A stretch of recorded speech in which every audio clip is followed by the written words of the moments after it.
할렐루야. 오늘도 하나님의 크신 은혜와 사랑이 주일 예배에 참석하신 성도 여러분에게 함께 하시기를 기원합니다. 봄이 되어서 모든 나뭇가지에 물이 오르고 여기저기 맺혔던 꽃망울이 꽃을 피워 생명의 약동을 느끼게 하는 참 좋은 날입니다. 하나님이 봄에 생기를 주시고 봄에 바람을 불게 하심으로 코로나 시대에 지쳐있는 우리 모두를 위로하는 듯 합니다. 저는 오늘 본문의 천국에 대한 혼인잔치 비유를 통해서 얻어야 할 교훈이 무엇인지를 생각하며 함께 은혜를 나누고자 합니다. 예수님은 오늘 본문에서 천국은 자기 아들을 위해 혼인잔치를 베푸는 어떤 임금과 같다고 하십니다. 하나님은 예수님을 이 세상에 보내셔서 천국을 이 땅 위에 나타내셨습니다.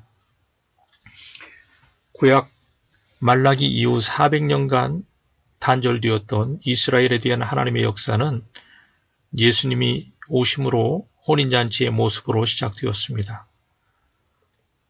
구약의 이사야 선지자는 일찍이 이러한 구원과 은혜의 천국잔치가 시작될 것에 대해서 이사야서 25장 6절에서 예언한 바 있습니다. 예수님은 공생의 초입에 가나 혼인잔치 집에 포도주가 떨어졌을 때 물로 포도주를 만들어 주심으로 처음 기적을 행하셨습니다. 이는 예수님을 통해서 풍요로운 천국의 잔치가 이 땅에 시작될 것을 알려주는 상징적인 사건입니다. 이는 예수님이 베푸는 천국 잔치에 누구든지 와서 새 포도주를 마시고 풍성한 생명을 누리라고 하는 초대로서 해석할 수 있습니다. 성경에는 하나님과 그분의 백성 간의 관계를 혼인 관계로 묘사한 표현이 여러 곳에 나타나 있습니다. 구약의 아가서는 솔로몬 왕과 술람미 여인의 사랑과 결혼 이야기로서 하나님과 그분의 백성 이스라엘과의 관계, 더 나아가서 그리스도와 교회와의 관계를 묘사하고 있습니다. 호세아서 2장 19절에서는 하나님께서 스스로 선민 이스라엘 백성에게 장가를 두신 것으로 그렇게 표현하고 있습니다. 사도 바울은 고린도후서 11장 2절에서 믿는 사람을 그리스도와 혼양 맺은 사람으로 그렇게 묘사합니다. 또한 요한계시록 21장 9절에서는 교회를 영광스럽고도 완전하게 승리한 그리스도 어린 양의 아내로 그렇게 묘사합니다. 이러한 성경의 표현들은 교회와 믿는 사람에 대한 주님의 사랑이 예수님의 재림시까지 지속될 것이고 천국 어린 양의 혼인잔치를 통해서 완성될 것임을 말해주는 것입니다. 이 혼인잔치에는 예수님을 통한 죄의 용서, 치유와 회복, 성령의 선물, 영생의 소망 등이 다 포함되어 있습니다. 회개하고 천국의 잔치에 참여하는 자는 이러한 축복들을 누리고 향유하게 될 것입니다. 오늘의 본문을 보면 임금은 그의 아들의 혼인잔치를 위해서 성대하게 준비했습니다. 임금은 소와 살찐 짐승을 잡고 풍성한 잔치를 준비했다고 성경은 말하고 있습니다. 임금은 아들의 혼인잔치인 만큼 신경을 써서 많은 준비를 하였을 것입니다. 당시의 관습은 잔치가 열리기 며칠 전에 미리 잔치에 참석할 손님을 초청했습니다. 그리고 오랫동안 준비한 잔치가 열리는 날이 되면 종들을 보내어 초청된 손님들을 불러오게 하였습니다. 당시 유대 지역의 혼인잔치는 7일 동안 진행되었습니다. 그래서 7일 동안 시간을 내어 잔치에 참여할 수 있을 정도로 가까운 사람들이 잔치에 초대되었습니다. 예나 지금이나 결혼잔치에는 아무나 함부로 초청하지 않습니다. 대개 잔치를 여는 주인과 가까이 지내는 친분이 깊은 사람만 잔치에 초대합니다. 임금의 잔치에 초대를 받는다는 것은 임금의 특별한 은총을 입었다는 뜻이기도 합니다. 본문을 보면 임금이 종도를 시켜서 미리 초청된 사람들을 불러오게 하였습니다. 그런데 초청된 사람은 실제 한 사람도 오지 않았습니다. 본문 3절에 보니 초청받은 자들은 초청된 자리에 오기를 싫어했습니다. 자신들이 부름받은 자리와 초청한 임금을 거부한 것입니다. 본문의 비유에서 임금은 하나님을 뜻하고 아들은 예수님을 뜻하며 종들은 선지자들을 가리킵니다. 혼인잔치는 예수님을 통해 이루어지고 있는 이스라엘의 회복과 천국 복음을 가리킨다고 볼 수 있습니다.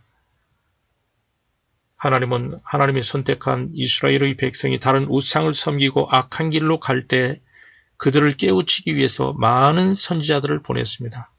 그런데 완악한 이스라엘의 백성은 하나님이 보내신 선지자들의 음성 듣기를 거부하였습니다. 우리도 하나님의 초청을 거부하고 있지는 않는지 돌아봐야 합니다. 임금은 다시 다른 종들을 보내서 초청한 사람들을 불렀습니다. 임금이 비굴하거나 힘이 없어서가 아닙니다. 그들을 배려했기 때문입니다. 4절을 보니까 임금은 혼인잔치에 참석하면 무엇을 누릴 수 있는지 종들을 통해서 자세히 설명합니다. 이것은 초청을 거부하는 자들을 돌이키기 위한 배려이고 자비였습니다. 그런데 그들은 두 번째 종들의 초청까지도 역시 거부합니다. 임금의 거듭된 초청에도 불구하고 그들은 초청의 메시지를 들은 채 하지도 않았습니다. 듣고 정중하게 거절하는 것도 아니고 초청에 주목하지 않았습니다. 그들은 초청하는 종들을 돌아보지 않고 한 사람은 자기 밭으로 가고 또 다른 사람은 자기 사업하러 갔다고 성경은 말하고 있습니다. 종들을 돌아보지도 않았다는 것은 무관심을 나타냅니다. 자신들이 하는 일에 몰두하고 혼인잔치에 아무런 관심이 없었음을 뜻하는 것입니다. 이러한 모습은 그 당시 예수님의 비유를 듣고 있는 이스라엘 백성들의 모습이기도 했습니다. 예수님은 그 사실을 다 아시면서도 끝까지 그들에게 천국 복음을 전파하셨습니다. 사실 예수님이 천국 복음을 전하실 때 반응을 보인 사람들은 병든 사람이거나 장애가 있거나 귀신 들린 사람이었습니다. 아무런 문제 없이 일상생활을 하고 있는 사람들은 예수님을 쉽게 따르지 않았습니다. 본문 6절에 보면은 이렇게 무관심으로 반응하는 자들 위에 어떤 자들은 초청한 종들을 잡아서 죽이기까지 했습니다. 이것은 임금의 권위를 능멸하고 반역하는 태도였습니다. 사실 이스라엘의 종교 지도자들의 모습이 그러했습니다. 하나님이 보내신 선지자들을 능멸하고 죽이기까지 했습니다. 이들은 세례 요한을 죽인 헤롯의 부하들, 그리고 예수님을 죽이고 제자들을 박해할 바리새인과 서기관과 제사장들과 그들을 따르는 무리들을 가리킵니다. 이러한 반응에 자비로웠던 임금은 결국 분노합니다. 종들을 모욕하고 죽인 것에 크게 화가 난 임금이 군대를 보내어 살인한 자들을 진멸하고 그 동네를 불살랐습니다. 이러한 일은 서기 70년경에 발생하는 예루살렘 성전의 함락 사건을 가리킨다고 볼 수 있습니다. 하나님의 백성일지라도 거듭 불순종하면 하나님의 엄한 심판을 피할 수 없습니다. 불순종하는 자들은 하나님의 채찍이 임하기 전에 돌이키고 순종해야 합니다. 이 임금은 종들에게 새로운 지시를 내렸습니다. 초청했던 사람들은 합당치 않으니 내거리에 나가서 사람들을 만나는 대로 혼인잔치에 청하여 데려오라고 하였습니다. 초청 자격에는 어떠한 제한도 조건도 붙지 않았습니다. 그래서 종들은 길에 나가 악한 자건 선한 자건 무조건 데려왔습니다. 악한 자는 유대 사회에서 죄인으로 평가받는 자들입니다. 죄 있고 병들고 장애가 있고 귀신 들린 자들, 이방인들도 데려왔습니다. 이들로 인해서 혼인잔치에는 손님들로 가득하게 되었다고 말하고 있습니다. 초청을 받고도 거절했던 유대인들과 달리 대조적으로 나중에 청함받은 이방인들로 불렸던 자들이 잔치에 참여함으로 택함을 받았습니다. 사랑하는 여러분, 구원은 이렇게 하나님의 은혜로 이루어졌습니다. 구원은 우리의 조건이나 행위로 인한 것이 아닙니다. 놀랍게도 하나님께서 이방인들을 천국잔치에 초청할 계획을 이미 아브라함을 선택할 때부터 생각하시고 있었습니다. 하나님께서는 일찍이 땅의 모든 족속이 아브라함으로 말미암아 복을 얻을 것이라고 창세기 12장 3절에서 말씀하신 바 있습니다. 예수님도 누가복음 13장 29절에서 사람들이 동서남북으로부터 와서 하나님 나라 잔치에 참여하게 될 것이라고 말씀하셨습니다. 따라서 하나님께서 우리를 천국잔치에 초청하시는 것은 어쩔 수 없이 혹은 우연히 이루어진 것이 아니라 바로 하나님의 경륜과 섭리 가운데 이루어진 것입니다. 바로 우리처럼 죄 많고 흠투성이의 인간을 거룩한 하나님의 나라에 초청해 주신 것은 하나님의 특별한 은혜입니다. 사랑하는 여러분, 우리에게는 하나님의 나라에 초대될 만한 아무런 의의나 공로가 없습니다. 오히려 하나님의 뜻에 순종하며 살아가기에는 연약하고 부족한 죄인인 우리가 하나님과 원수 관계로 있을 때에 하나님께서는 독생자 예수 그리스도를 보내시사 우리를 구원의 잔치에 초청해 주신 것입니다.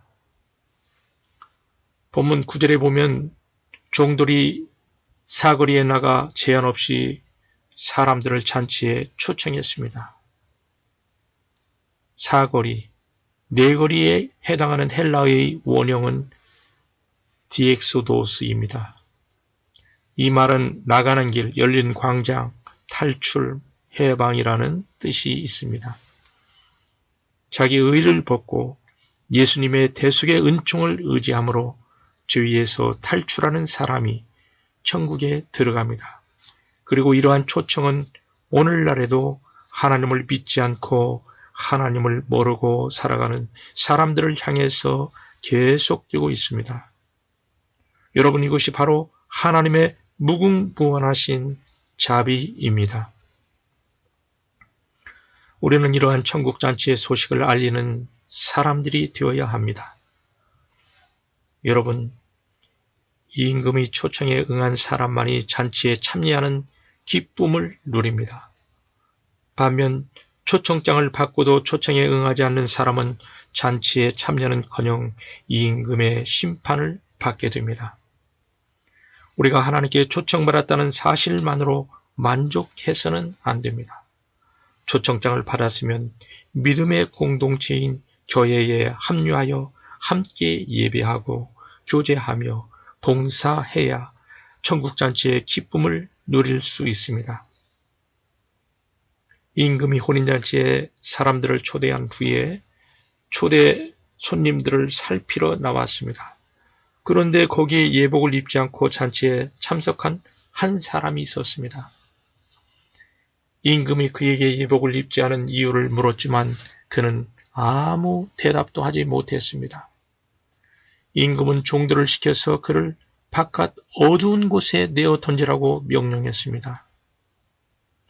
전국잔치에 초청받은 자들 중에서도 하나님께 선물로 주신 예복을 입지 않는 자는 마지막 심판날에 멸망하게 될 것을 보여줍니다. 예수님 당시 부유층이나 왕실에서 잔치를 배설했을 경우 초청된 손님들에게 선물을 주는 것이 관례였습니다. 그리고 주로 예복을 선물로 주었습니다. 예복을 선물 받은 손님들은 예복을 즉석에서 입고 잔치 자리를 빛내주는 것이 하나의 예법이었습니다. 만일 예복을 거절하거나 즉석에서 옷을 입지 않을 경우 그것은 주인을 크게 모욕하는 행위나 다름이 없었습니다. 여러분, 본 비유에서 예복은 무엇을 뜻하는 것일까요? 그것은 하나님께서 많은 사람을 구원의 잔치로 초청하시기 위해 보내신 독생자 예수 그리스도의 대속의 은혜를 가리킵니다. 그것이 바로 하나님께서 우리에게 주시는 선물이며 예복입니다. 그 예복은 죄인들의 죄를 가리는 의의 옷으로 하나님의 백성임을 드러내는 옷입니다. 인간은 날마다 순간마다 패역하여 죄를 지어 하나님께 나올 수 없기에 하나님은 인간을 사랑하셔서 독생자 예수 그리스도를 선물로 주신 것입니다. 그러므로 임금의 잔치의 초청을 받고 잔치에 참여한 모든 사람이 예복을 선물로 받았듯이 우리도 복음 전도를 통하여 예수님의 대속의 은혜라는 예복을 선물로 받게 된 것입니다. 그런데 잔치에 참여했지만 예복을 입지 않은 사람은 누구를 가리킬까요? 본 비유의 앞장인 21장과 다음 장인 23장의 내용들을 연결시켜 살펴보면 예복을 입지 않은 그 사람이 누구인지 쉽게 짐작할 수 있습니다. 21장에 보면 예수님은 십자가에서 순환을 앞두고 어린 새끼나귀를 타시고 환호를 받으며 예루살렘에 입성하십니다. 예루살렘에 입성하신 예수님은 성전에서 매매하는 상인들을 내쫓으시며 성전을 정결하게 하셨습니다. 당시 종교 지도자들은 성전을 자신들의 이익을 챙기는 장소로 이용하는 부패한 사람들이었습니다. 성전의 청결 사건 이후 예수님은 입만 무성하고 열매 없는 무화과나무를 저주하셨습니다. 이는 위선적이고 형식적으로 신앙생활을 하는 자들에게 심판을 예고하신 것입니다. 예수님이 성전을 정결하게 하신 사건을 보았던 대제사장들과 백성들의 장로들, 바리새인들은 예수님께 내가 무슨 권위로 이런 일을 하느냐고 항의했습니다. 예수님은 그들에게 두 아들의 비유를 들려주시며 교훈하십니다. 어떤 사람에게 두 아들이 있었는데 아들에게 가서 이르되 예, 오늘 포도원에 가서 일하라 하니 아버지 가겠습니다 하더니 가지 않았고 둘째 아들에게 포도원에 가서 일하라고 했더니 처음엔 싫다 했다가 나중에 뉘우치고 갔다고 했습니다. 여러분, 이 이야기에서 아버지의 뜻대로 행한 자는 둘째 아들입니다. 예수님은 이야기 말미에 부패한 종교 지도자들보다도 세리들과 창녀들이 먼저 하나님의 나라에 들어가리라고 말씀하십니다. 예수님은 본 비유 다음 장인 23장에서 율법학자와 바리새파 사람들에 대해서 책망하셨습니다. 예수님은 그들이 모세의 율법을 해석하고 적용하는 권위를 가지고 있었지만 율법을 행하지 않았던 모순과 위선을 책망하셨습니다. 그들은 겉으로는 하나님을 섬기는 듯 하면서 사람들에게 인정받기 좋아하고 높은 자리에 앉기를 좋아했습니다. 예수님은 그들의 행위를 본받지 말라고 교훈하십니다. 예수님은 지도자로 칭함을 받지 말고 그리스도를 유일하고 참된 지도자로 따르라고 그렇게 명하십니다. 예수님은 큰 자일수록 섬기는 자가 되어야 한다고 말씀합니다. 가르치고 지도하는 위치에 있는 자들은 권위를 내세우며 군림하는 세상 지도자와는 달라야 합니다. 낮아져 섬기는 자가 되어야 합니다. 본문 비유의 앞장 21장과 뒷장 23장의 내용을 연결해서 생각해 볼 때 예복을 입지 않았다는 것은 하나님의 의가 아닌 자기 의를 주장하는 바리새인들과 같은 모습을 의미합니다. 예수님은 자기 의를 주장하는 서기관과 바리새인들의 의로는 천국에 들어갈 수 없다고 마태복음 5장 20절에서 그렇게 말씀하셨습니다. 예수님의 십자가의 대속의 은혜에 대해 들었지만 그것과 상관없이 사는 사람은 마치 예복을 입지 않은 사람들과 같습니다.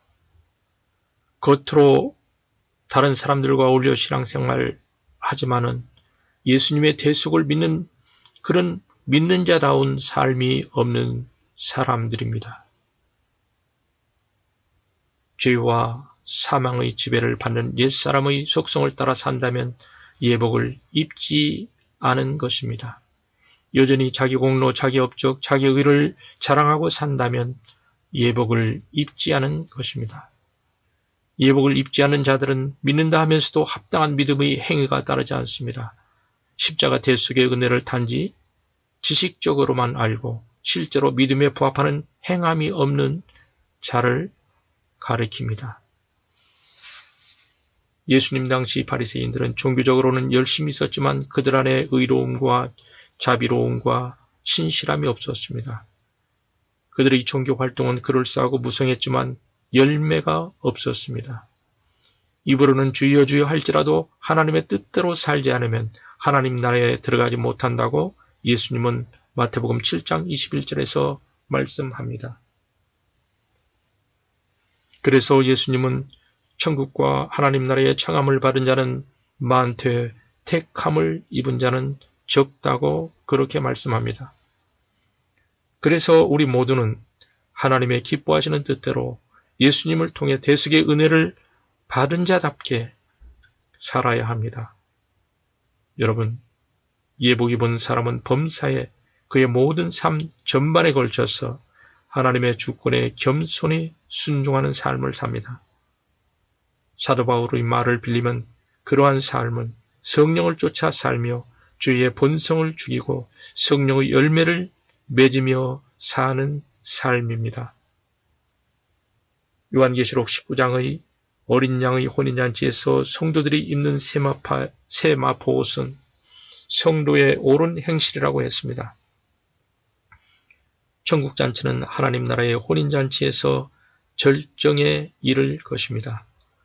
예복은 주님의 재림 때에 임할 천국의 혼인잔치에서 어린 양의 신부된 성도가 입을 세마포 옷과 맥을 같이 합니다. 고난의 상황 속에서도 하나님의 말씀과 예수님에 대한 믿음을 지키는 성도의 옳은 행실이 바로 세마포 예복을 입은 자의 모습입니다. 사랑하는 여러분, 하나님께서 우리를 사랑하사 구원하시기 위해서 보내주신 선물, 곧 예수 그리스도의 보혈의 공로를 힘입고 정결한 그리스도의 신부로서 합당하게 살기를 바랍니다. 자신이 자랑하는 의로는 하나님 앞에 나아갈 수 없습니다. 그러므로 예수 그리스도의 대속의 은혜를 입고 은혜를 입은 자답게 하나님의 뜻대로 살 때만 하나님의 천국 잔치에 참여할 수 있습니다. 하나님은 오늘도 모든 사람들이 천국 잔치에 참여하기를 원하시며 계속 사람들을 초청하고 계십니다. 개인의 일을 이유로 핑계대지 말고 하나님의 초청에 우선순위를 두어 응답할 수 있기를 바랍니다. 하나님은 만유를 창조하신 분이요 구원자 되시며 모든 일의 주권자가 되십니다. 하나님께서는 하나님을 가까이 하는 자를 귀히 여기십니다. 우리는 또한 잔치를 위해서 사람을 모으는 종들과 같이 사람들에게 천국 잔치를 알리고 초대하는 그런 일들을 해야 합니다. 그래서 하나님 나라의 즐거움에 더 많은 사람이 참여할 수 있도록 해야 할 것입니다. 하나님은 지금도 세상 곳곳에 종들을 보내 복음을 알리며 천국 잔치에 초대하십니다. 우리를 천국 잔치에 초대해 주심에 감사하면서 또 다른 사람들에게 천국 잔치를 알리는 전도의 사명을 기꺼이 감당할 수 있는 저와 여러분이 되시기를 바랍니다. 기도하겠습니다. 사랑의 주님, 우리를 천국 잔치에 불러주심을 감사드립니다. 천국 잔치에 초청받은 주님의 백성답게 하나님의 뜻을 따라 올바르게 살며 천국 잔치를 알리는 전도의 사명 또한 잘 감당하는 저희가 되게 도와주옵소서. 이 모든 말씀 예수님의 이름으로 기도하옵나이다. 아멘.